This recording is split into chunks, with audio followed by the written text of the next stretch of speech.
Ezra chapter 3. We're going to try to cover 3 and 4 today if possible. Last week we saw a huge caravan of people come home. I'm looking for my number here, how many actually came home. Can't find it. Anyway, and there was much rejoicing, and they went straight to the temple and saw it, and then they went home to their various towns and villages. And now we get to chapter 3, and we're going to start reading in verse 1. I'm going to read 1 through 6. When the 7th month came and the Israelites had settled in their towns, the people assembled as one man in Jerusalem. And then Jeshua, son of Jozadak, and his fellow priest, and Zerubbabel, son of Shealtiel, and his associates began to build the altar of the God of Israel to sacrifice burnt offerings on it in accordance with what is written in the law of Moses, the man of God. Despite their fear of the peoples around them, they built the altar on its foundation and sacrificed burnt offerings on it to the Lord, both the morning and evening sacrifices. Then, in accordance with what is written, they celebrated the Feast of Tabernacles with the required number of burnt offerings prescribed for each day. After that, they presented the regular burnt offerings, the new moon sacrifices, and the sacrifices for all the appointed sacred feasts of the Lord, as well as those brought as freewill offerings to the Lord. On the first day of the 7th month, they began to offer burnt offerings to the Lord, though the foundation of the Lord's temple had not yet been laid. Okay, so we're going to stop right there.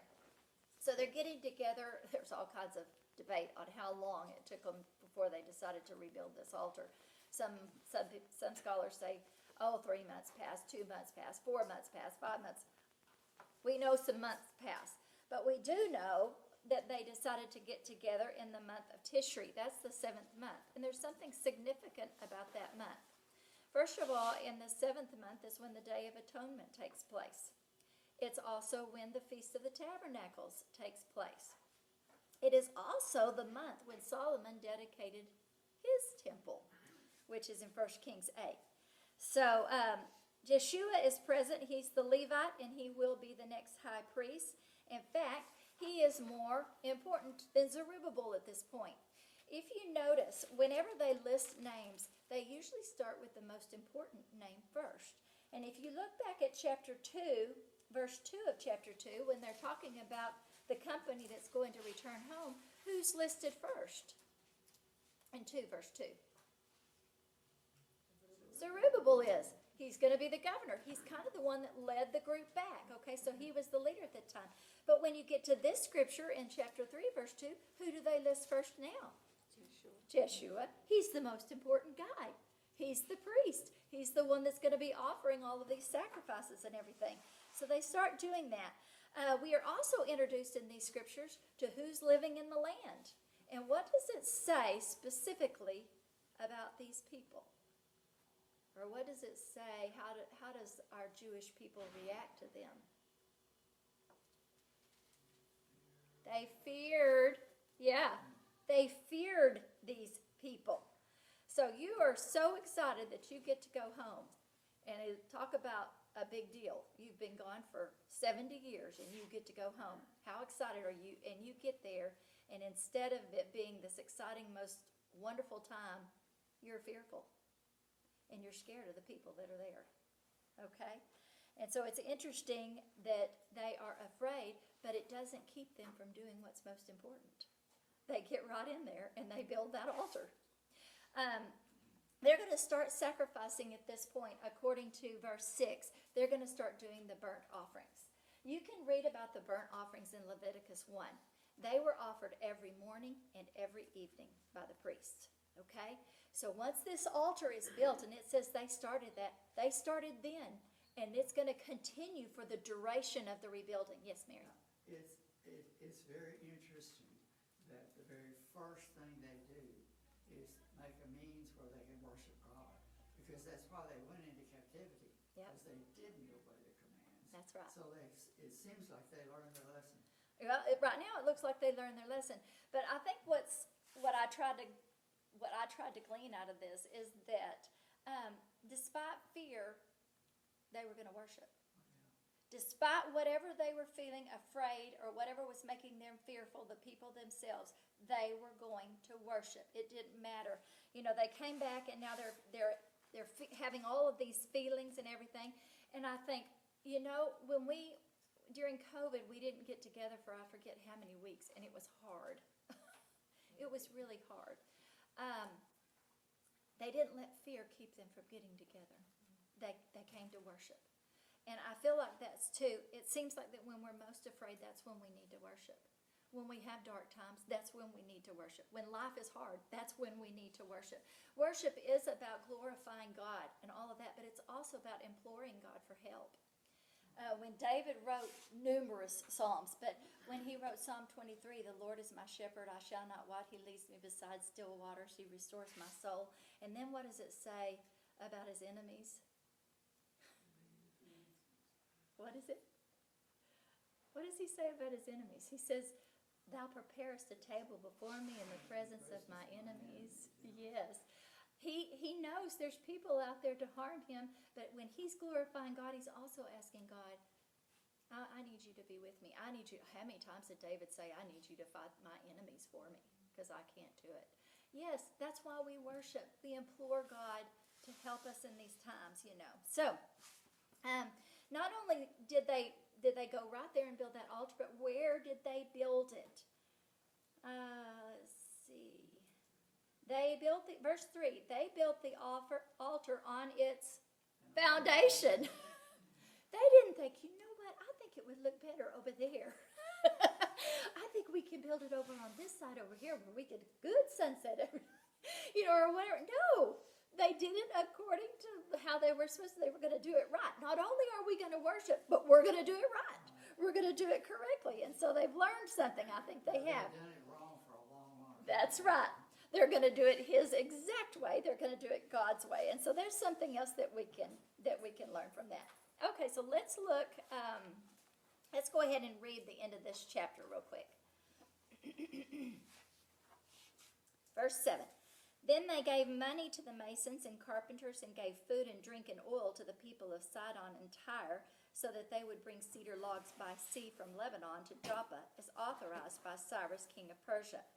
In the 2nd month of the 2nd year after their arrival at the house of God in Jerusalem, Zerubbabel, son of Shealtiel, Jeshua, son of Jozadak, and the rest of his brothers, the priests and the Levites, and all who had returned from the captivity to Jerusalem, began the work appointing Levites 20 years of age and older to supervise the building of the house of the Lord. Jeshua and his sons and brothers, and Kadmiel and his sons, descendants of Hodava, and the sons of Henadad and his sons and brothers, all Levites joined together in supervising these working on the house of God. When the builders laid the foundation of the temple of the Lord, the priests in their vestments and with trumpets, and the Levites and the sons of Asaph with cymbals took their places to praise the Lord as prescribed by David, king of Israel. With praise and thanksgiving they sang to the Lord, He is good, His love to Israel endures forever. And all the people gave a great shout of praise to the Lord because the foundation of the house of the Lord was laid. But many of the older priests and Levites and family heads who had seen the former temple wept aloud when they saw the foundation of this temple being laid, while many others shouted for joy. No one could distinguish the sound of the shouts of joy from the sounds of weeping, because the people made so much noise and the sound was heard far away. Okay, so what's the first thing you need when you start a building project? Money. We need money. So money is collected to pay for the workers and pay for the supplies. And they paid, how did they pay Tyre and Sidon? Food, oil, and drink. Food, oil, and drink. That's right, okay. For cedar wood, they exchanged it for cedar wood. For example, this is the exact same pattern that Solomon followed when the first temple was built. Okay, so they're remembering, they're doing it that way. And they float those down the Mediterranean Sea. They do. They float them down there. Exactly. And again, Ezra mentions again that this was all done with the supervision of the king, Cyrus, authorized by Cyrus, king of Persia, the man who God holds his hand kind of thing. So They appointed some supervisors. They're getting organized. These guys are 20 years old, you know. And just so you know, 5 months has now passed from verse 1 to verse 8. Okay? So it's going to take them that long. They finally get everything in place, everything organized, and the foundation is laid. And obviously, this was a time of rejoicing. The priests got dressed up, musicians played, choirs sang. All was done in a manner approved by the order of David. So they used a psalm that he had composed, and they did it according to how David did it in 1 Chronicles 15. Notice they didn't pat each other on the back and say, see what we've done? No, they gave glory and honor to God. He is good. His love to Israel endures forever. Look what God can do for us. So that was great. So we have a lot of happy people here. But at the same time, we've got people that are weeping. We've got people that are weeping. Who is it that's weeping? Well, it's the older generation. They're weeping. Now, when I think about it, I think sometimes I weep when I'm happy. If I get to see somebody that I thought I was never going to get to see for the rest of my life, I'm happy to see them. And I'm such an emotional wreck usually that that I will lose it. And I specifically remember a time when we lived in Australia and we left Australia, there are people there that I thought, I will never see these people again. That's it. I'm never going to see them. And yet, every once in a while, I see one of them. And so, yeah, I think there's times when you weep out of joy also. There are other times when you weep out of sorrow. But I can imagine that this is one of those times where everybody has a lot of emotions. There's a lot of emotions going on. Many people will see this as a negative, and I know you've probably heard this. They say that upon seeing the new temple, they compared it to the old, and that caused them grief. But does it say that? I don't think it specifically says that. When they saw the foundation of this temple being laid, while many others shouted for joy, they wept aloud. Could it be that something good has happened out of something bad? You know, I think about that. I'm also reminded of when we take communion. Yes, communion can be a time of rejoicing because we've been forgiven and we will have eternity. There's a lot of joy in that. At the same time, you could think about, I'm in the position that I am right now because I was ignorant and dumb and I made some mistakes. And the sin that we have causes us to weep. I think it can be both directions. Yeah, but I think these, older ones, they're remembering all the gold that glittered on that first temple and all that first, Perhaps. And I think that they're, I think they're overcome. I think the way you're saying also, but I also think that their memories are causing them to remember what the old one looked like. Well, This one's not anything compared to it. It's like something that was lost that you thought was lost forever and has been found. It's been found again. And maybe the younger generation couldn't grasp what was lost. These young people that have come back, they didn't know what it was like before. So there's a lot of emotions involved. There's also a lot to learn from this chapter. Not only do I think worship is an answer to our fears, and worship is an answer during dark times and things like that. There is also a promise in these scriptures. In verse 11, when you read that psalm, it says, He is good and His love to Israel endures forever. Well, God is good because of His steadfast love to His people. Well, that's us. He is good because He loves us. And there's a promise in that. We can face fear and we can rise up and do the work that God has commanded for us to do because of His great love for us. And so there's some beautiful things. If you get a chance, read this one again. It's a pretty good chapter going forward. Okay, so we're going to move on forward because Vivian has to go. So we got to go. She got to hear the first part of it, so that's all right. Okay. So here we go to chapter 4. Now, right off the bat, I'm going to tell you that this chapter is not in chronological order. It's not in chronological order, and you say, how do you know that? Well, because it mentions certain kings, and we know when certain kings were reigning. And so we know that this is it's not in chronological order, but what the writer is trying to get across is that from the moment that they put that altar in place until the very, very end, there was opposition. Throughout all of those years, they faced opposition, and it's going to give you several examples of that. And in fact, these people made such an effort that they were able to make the work come to a standstill, at least temporarily on occasions. So let's look at the first 3 verses. And I call these verses hidden resistance. This is hidden resistance. So let's look at 4 verse 1. When the enemies of Judah and Benjamin heard that the exiles were building a temple for the Lord, the God of Israel, they came to Zerubbabel and to the heads of the families, and they said, "Let us help you build, because like you, we seek your God and have been sacrificing to him since the time of Esarhaddon, king of Assyria, who brought us here." But Zerubbabel, Jeshua, and the rest of the heads of the families of Israel answered, "You have no part with us in building a temple to our God. We alone will build it for the Lord, the God of Israel, as King Cyrus, the king of Persia, commanded us." Okay. Now, when I read this, I'm not going, well, come on, Zerubbabel. There's people that want to help. Put them to work.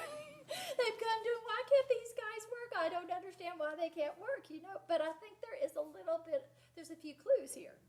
There's a few clues as to what's going on to help us understand this passage. From the very beginning, these guys are characterized when the enemies of Judah and Benjamin heard. Okay, so that the scripture tells us that they are enemies. I want to look back at 2 Kings 17. So this is just back a little bit. I'm going to read you 17:24 through 41. 24. No, 24. Yeah. Okay, let me find 24. Okay.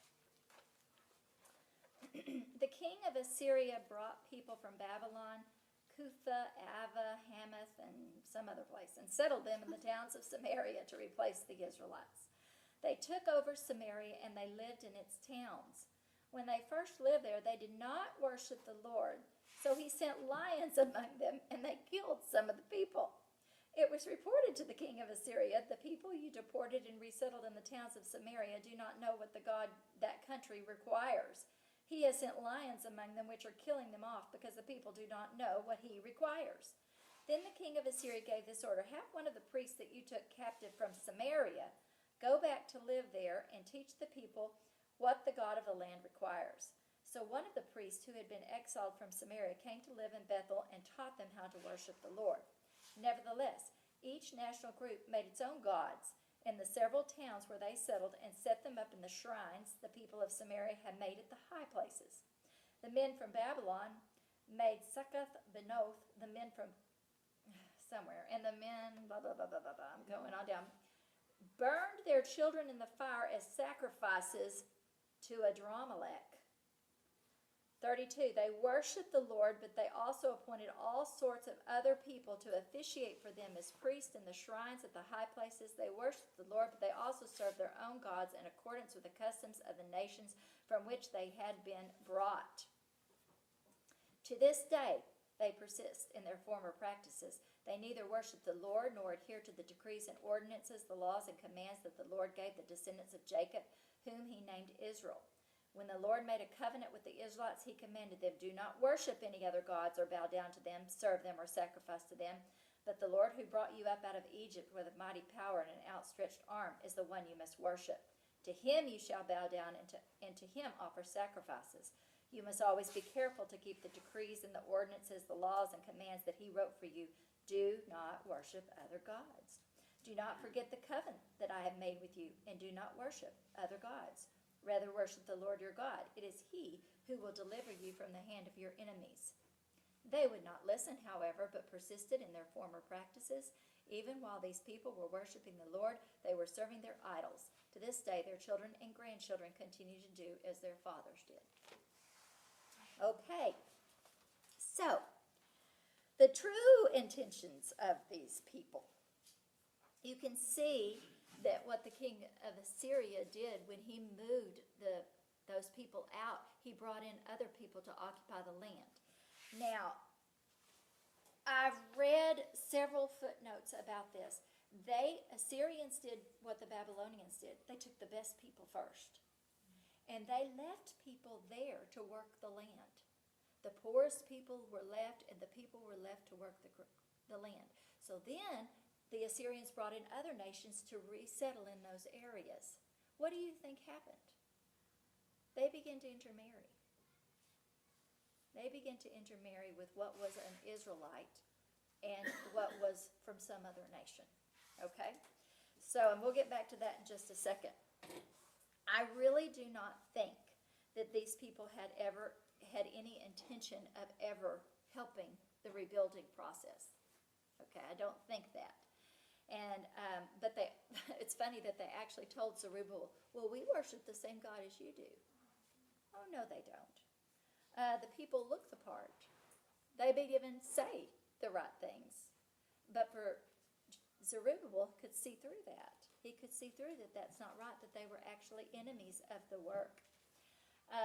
Paul's letters are full of warnings against men that will come in and look the part, but actually do damage within. These scriptures up here, Acts 20 and 29, Romans 16 and 7, Philippians 3:18, are all about watching for people that try to come in and cause dissension among you, cause problems among you. I'll read one of those. I'm going to read Acts 20:29 real quick.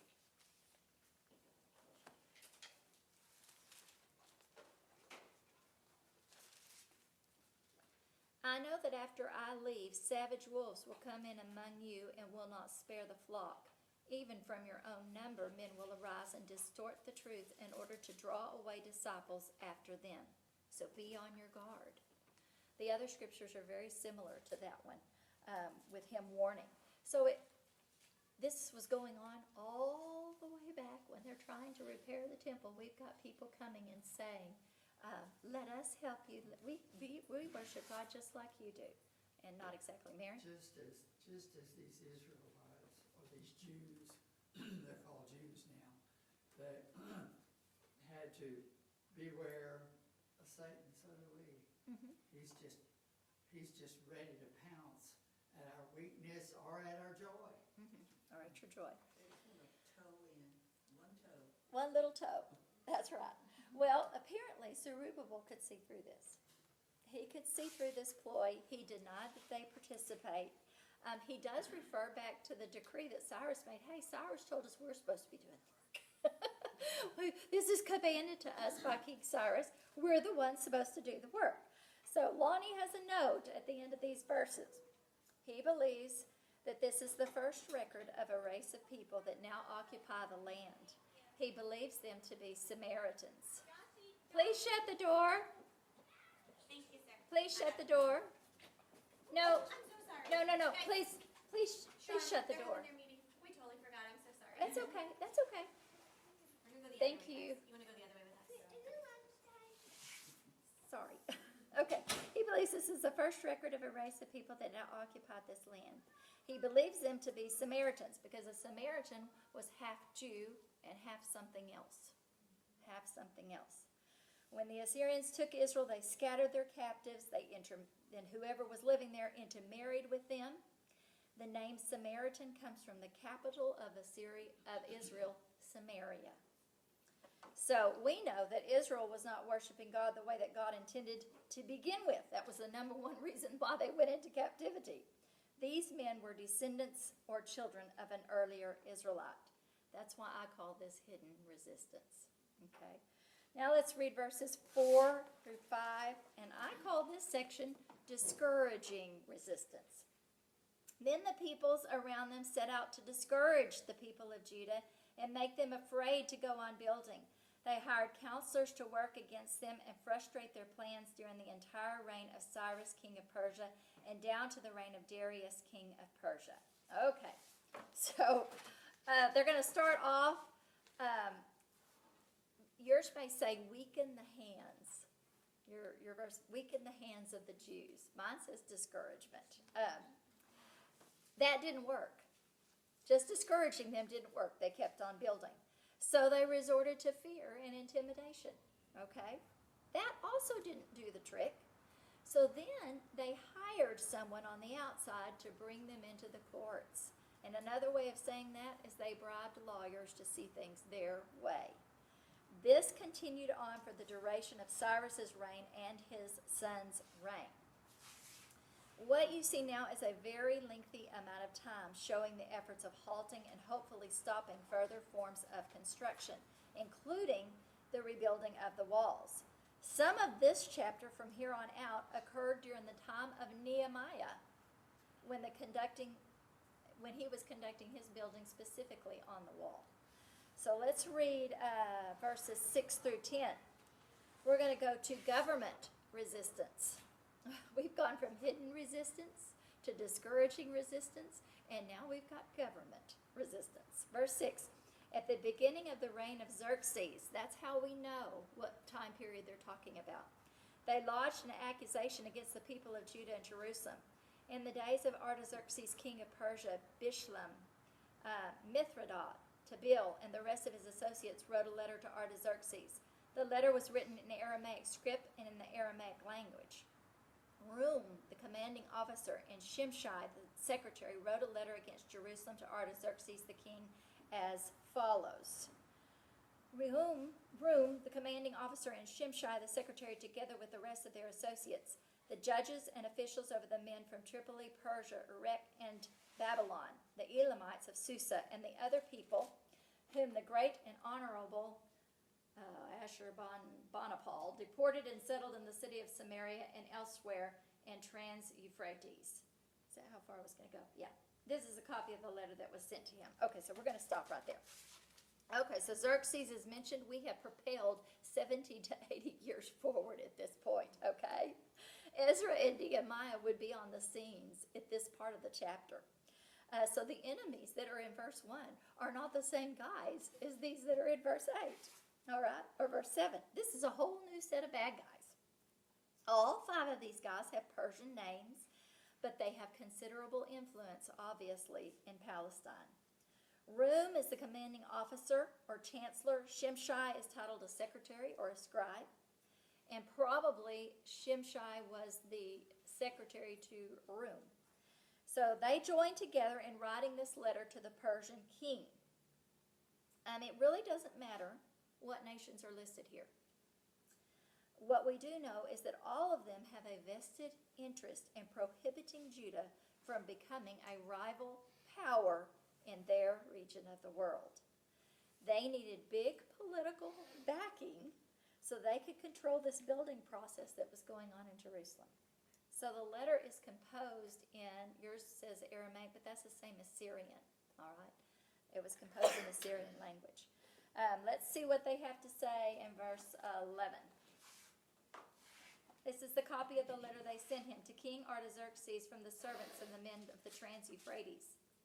The king should know that the Jews who came up to us from you have gone to Jerusalem and are rebuilding that rebellious and wicked city. They are restoring the walls and repairing the foundations.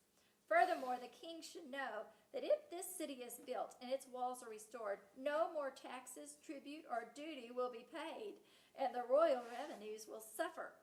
Now, since we are under obligation to the palace and it is not proper for us to see the king dishonored, we are sending this message to inform the king, so that a search may be made in the archives of your predecessors. In these records, you will find that this city is a rebellious city, troublesome to kings and provinces, a place of rebellion from ancient times. That is why this city was destroyed. We inform the king that if this city is built and its walls are restored, you will be left with nothing in Trans-Euphrates. Okay. Boy, they worded it really, really well, okay? So the enemies send this letter to the king, and they refer to Jerusalem as rebellious and wicked. Well, was Jerusalem rebellious and wicked? The only thing that Jerusalem was really guilty of was resistance to foreign dominance. They only tried to defend their homeland, okay? But the other charge that these bad guys are saying is they're tax evaders. Oh, king, they're not going to be paying you what they're supposed to pay you. As soon as they get these walls built up and they're hiding inside, they're going to stop paying you. So if you're a king, this is a red flag. Ding, ding, ding, ding. You know, I need to do something about this. This is going to cost me financial stress, all right? So the 3 points, basically, that these guys make is that if you allow this to keep going, peace is going to be disturbed, war's going to break out, and your treasury is going to suffer, okay? And I think about this week in the balloon. And they say it's one thing, and we say it's another, and they're putting pressure on the president to get rid of this balloon. We really don't know what that is, by the way, okay? But you can see how political people are working the system to get what they want, kind of thing. And so the king is going to say, okay, I probably need to do something about this. If you notice verses 14 through 16, your version probably says, or may say, we eat the salt of the palace. Okay. That just means that these 2 areas have an agreement or a covenant with one another, okay? As your countrymen, we are under an obligation to you or to the palace, all right? We are loyal to you, O king, and it is because of our loyalty that we write this letter. We would hate to be unfaithful to our benefactor. Yeah, we are so good, and you are so good, and we need to be good together, kind of thing. So we know from other books in the Bible that these kingdoms kept records. How do we know that? The book of Esther. I don't know why I'm having trouble talking today. Esther. In the book of Esther, do you remember he was up late at night one night and he couldn't sleep, and what did he have read to him? He had the books where they keep these meticulous records read. And who did he find out that he needed to honor but Mordecai? Okay? They kept records. More than one occasion in Esther does it say these things were recorded in the books of the annals. A lot of times in the books of the Bible it says it was recorded, it was recorded, it was recorded. So this king's like, I'm going to go back and read about Jerusalem and see what it says. I'm going to read about Judah and Jerusalem. So he pulls out all the old records from the previous nations and king. He's doing his research, and all of a sudden, they are going to provide ample proof of what they were saying, and it's going to be not good for Jerusalem. Okay? Yes, it was the conduct of this city in the past that led to their downfall. If the king allowed this work to go on, then these people would rebel again and even lead surrounding nations to follow suit. If there was even the remotest possibility of what these men were suggesting would take place, the threat of war, the loss of income, possibly losing a piece of your territory, then the king needed to give consideration to this. So, the king receives the letter, he reads it, he actually has to have it interpreted because he doesn't read Aramaic or Syrian, okay? So he has that done, and then he begins to do his own research. Just FYI, even the Jews' own records record that they are rebellious. Look at 2 Kings 24. You don't have to look there. If you want me just to read it to you, I'll read it to you. 2 Kings 24 in verse 1 says, during Jehoiakim's reign, Nebuchadnezzar, king of Babylon, invaded the land, and Jehoiakim became his vassal for 3 years. But then he changed his mind and rebelled against Nebuchadnezzar. Uh-oh. There's one time. 2 Chronicles 36. So if the king is reading these things, and he's not even reading the Jews' documents, he's probably getting an earful. 2 Chronicles 36:13. He also rebelled against King Nebuchadnezzar, who had made him take an oath in God's name. He became stiff-necked and hardened his heart and would not turn to the Lord, the God of Israel. That would be Zedekiah. Zedekiah would not do what Nebuchadnezzar asked either. He rebelled against him as well. Just like I said, they're about defending their own country, but at this point in time, it didn't matter. God had already declared that Judah was going to fall to Babylon, and they would fall to Babylon. But this king could pull these things out, and he could read about them. And so, again, Lonnie points something out to me. He says not only was the letter had to be interpreted and read to the king, but when the guys back home, Shimshai and Rum, when they get that letter back, they have to have it interpreted to them too. Well, he says it's not uncommon that a king not to be illiterate, not be able to read. That they were handled with kid gloves their whole life, and they were probably not taught to read. Recently, I don't know how many of you have watched The Crown. I was watching The Crown, and there's an episode where the queen asked to be tutored because she has trouble talking to the statesmen. Because she says they're so knowledgeable and know so much more than me, and I need help in how to communicate with them on the basics. She had been taught British law, but that's all she'd been taught. She had trouble communicating with these statesmen. Now, how true that is, I don't know. That's in the 1950s. So you can imagine a king all the way back at this time being illiterate. They'd never been taught to read. And so everything somebody had to write for them, somebody had to read for them, that kind of thing. I thought that was kind of interesting. Okay, so let's see what happens at the end of this, starting at verse 17. The king sent this reply. Rum, the commanding officer, Shimshai, the secretary, and the rest of the associates living in Samaria and elsewhere in Trans-Euphrates, greetings. The letter you sent us has been read and translated in my presence. I issued an order and a search was made, and it was found that this city has a long history of revolt against kings and has been a place of rebellion and sedition. Jerusalem has had powerful kings ruling over the whole of Trans-Euphrates, and taxes, tribute, and duty were paid to them.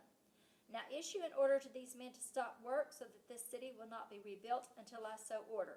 Be careful not to neglect this matter. Why let this threat grow to the detriment of the royal interest? I'm going to stop right there. When I look at that, first of all, it does say that it had to be read and translated to him. And then he says, I dug up the records and I've read about it, and you're right. Jerusalem has a history of revolt. But then notice what it says in verse 20. It also says that it had powerful kings. Who would these kings be? Well, I would think David and Solomon, especially Solomon, where tributes and things were paid to that kingdom. So not only has he read about them being rebellious, but he's read about their past having kings that ruled great vast amounts of land. Okay, so it's a threat. It's a threat to him. And he's like, all right, this is what I'm going to do. I'm going to jump into action. I'm going to have this building stopped. I want you to do what you can to have this building stopped. In fact, that scripture makes it sound like that they used force. And so we have gone from a hidden resistance to a discouraging resistance to a government resistance, now to a forceful resistance. You can see the progression of how this is going along. The work will be halted because of this letter that was sent. 23. As soon as the copy of the letter of King Artaxerxes was read to Rum and Shimshai, the secretary, and their associates, they went immediately to the Jews in Jerusalem and compelled them by force to stop. So, that is what happens. They make them stop. I'm going to read verse 24. Verse 24 is the last verse, but it goes back in time. Thus, the work on the house of God in Jerusalem came to a standstill until the second year of the reign of Darius, king of Persia. So this whole chapter is just about showing the opposition to the work, the letters that were written back and forth to kings during this whole time period of this going on. The first men in the first few scriptures of this chapter did cause the work of the temple to halt for some 16 years. But it was not because of this letter. This letter was the work on the wall itself. And so that is that chapter, and I think I got through it in time. And we're gonna be in chapter 5 next week. Then you need to read Haggai, full chapter 5. Oh, yes, we're gonna hear from Haggai and Zechariah. Yeah. Yeah, in chapter